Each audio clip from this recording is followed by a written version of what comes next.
With us from Amritsar. Tejinder, what's the voter turnout like? Amritsar East is a thick battle there. Bikram Majitia versus Navjot Singh Sidhu. Are both of them rousing their set of voters to come out and vote?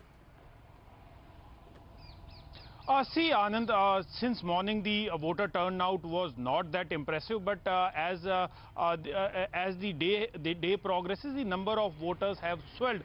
We saw at several polling booths the number of voters have increased. There are huge lines waiting for their turn. In fact, in Majitia, we are told that there is a huge line wherein the contesting candidate of Shiromani Akali Dal, Bikram Singh Majitia himself had to wait in the queue for more than 20 to 25 minutes so as to get a chance to cast his vote.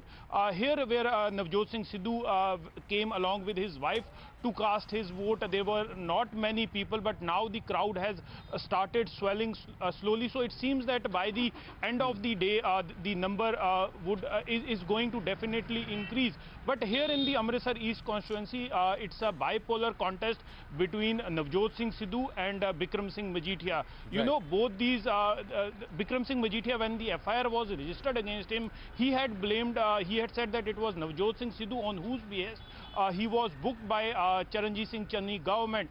So to settle the score, the FIR was lodged against him under pressure of PCC President Navjot Singh Sidhu, and that was the reason when Sukhbir Singh Badal announced that Bikram Singh Majitia would be contesting elections here in Amritsar against Navjot Singh Sidhu. Navjot Singh Sidhu was restricted.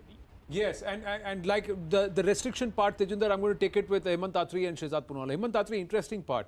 Navjot Singh Sidhu could not go pan-Punjab because he had to then focus his energies in Amritsar East. For him to turn around and say, send Channi here to campaign for me also shows that he is feeling the pressure. So it's not all like a two-horse race. Now, if any of these combines, the BJP plus along with Captain Amrinder Singh, pull away even 15, 18%, 20%, the Akali Dal is able to consolidate along with the BSP and does something.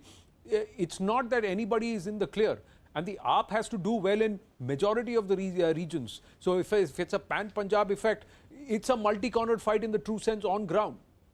Yeah, there is no doubt about it. But the real thing is how Navjot Singh Sidhu has damaged Congress in all aspects. See, a person who used to say Rahul Gandhi that मुझे दर्शनी घोड़ा मत बनाइएगा. He himself has become a Darshini Ghoda, his own constituency. He was supposed to campaign in 170 seats, and I have been telling on your channel time in and time out that he is the biggest liability going to be. He hit his party where it hurted the most, number one. Number two, if you go by the numbers, in how many constituencies Mr. Navjot Singh Sidhu has campaigned? You tell me. He has not gone anywhere. He has been stuck there. And he has earned all those enemies. See, everybody is after him today. Navjot Singh Sidhu's own party, then Akalis, Majitia, who is his sworn rival. Number three, Captain Amrinder Singh, who is out just to defeat him. Just to defeat him. Captain Amrinder Singh is not there to win the Punjab election. He is there to make Congress lose. You're very right. Somebody who was ready to retire has come back and said, I'm going to bat again just because I want to hit this batsman out of the park. That is Navjot Singh Sidhu. But Charanjit Singh Channi is another big challenge. So let's try and understand what's at stake for somebody like Charanjit Singh Channi, who was propped up as the first Dalit Sikh. Now, the fact that casteism is there even in Sikhi and the Congress played that up is something which has not gone down well with a lot of Sikhs who said that Sikhism is not about it. But it's a reality or a reflection of the reality on ground. He's a popular Dalit Sikh face with mass connect. But then, is he popular enough? Did he have time enough to get a pan-Punjab and to resurrect the Congress on his shoulders? Is he good enough for that?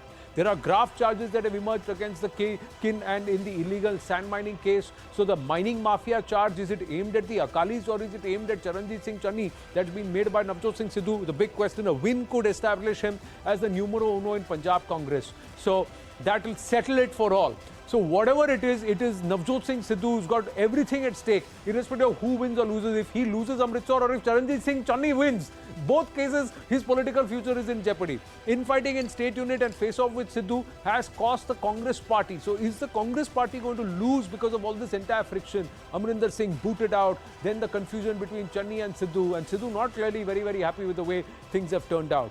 So there is also Bhagwan Mann, the other chief ministerial challenger. Bhagwant Mann, very, very popular, was not given the name. There was a fight between him and Fulka, which has been talked about for all the wrong reasons now. But this time around, he is the popular face. In his region, in Sangrur, etc., he is popular. He is there, he's got his own issues, but the fact of the matter is he's popular with the people and he is a face. He lacks administrative experience in comparison to Channi and Sukhbir Badal, but that's not what Punjab is going to vote for. Punjab is going to vote for who they believe can bring forth the change which they have wanted, which they believe has not happened in the last 2 decades.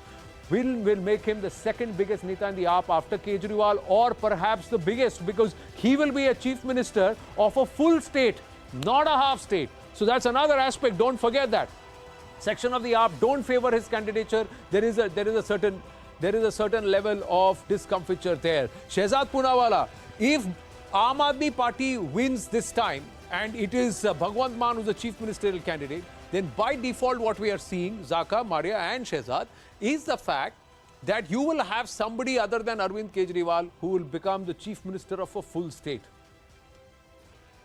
Let me tell you, Anand, that the people of Punjab are not going to vote for an Arajaktavadi, Algavadi party. Now, if you combine it, it becomes AAP.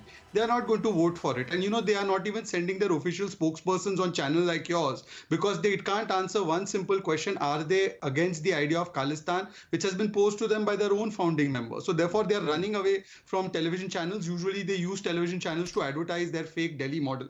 But having said that, look, the Congress party's implosion is also a strategic implosion because this Congress and this Algavadi, Arajaktavadi party, they have done a nikah behind the scenes. And that nikah is that even if you cannot fully come to power, we will support you like they did in Delhi in 2013. So their nikah has already been done. On the face of it, they may fight against each other.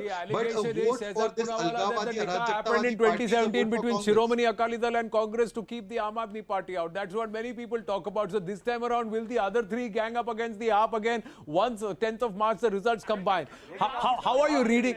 How are you reading this? We're going to wind up, but let's just bring it into the studio with Maria and Zaka. How are you reading this? Which section is going to determine Punjab? No, so I think one thing is critical. If the AAP has to win the state, they have to, like I said, win 2 out of the 3 regions. And more importantly, they have to have a convincing majority. Even if they are a few seats short, I'm pretty sure that there will be a ganging up of the other parties just to keep Aam Aadmi Party out. Because that's one thing that is common between BJP, Akalis and Congress. They hate the Aam Aadmi Party. And I think giving Kejriwal a foothold beyond Delhi would prove detrimental for all of these parties. So I think if the AAP has to win Punjab, it has to be 60 seats plus. 10th of March, is Punjab going to keep us going beyond midnight, Maria?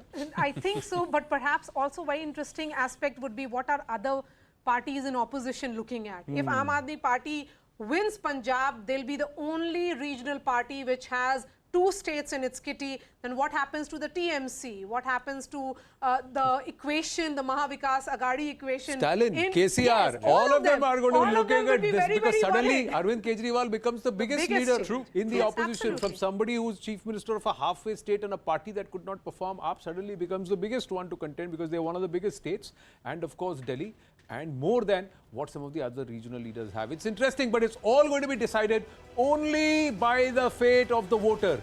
Punjab, Uttar Pradesh, third phase, go out and vote in large numbers. Let a huge number of people who have come out to vote decide the mandate for the state rather than somebody cribbing, मैंने vote दिया होता तो शायद बात कुछ और होती. Let that feeling not be there. Go ahead, exercise your democratic right. Hope you enjoyed watching this coverage here at your election news headquarters, CNN News 18. Continue to stay with us through this Sunday. Thank you very, very much.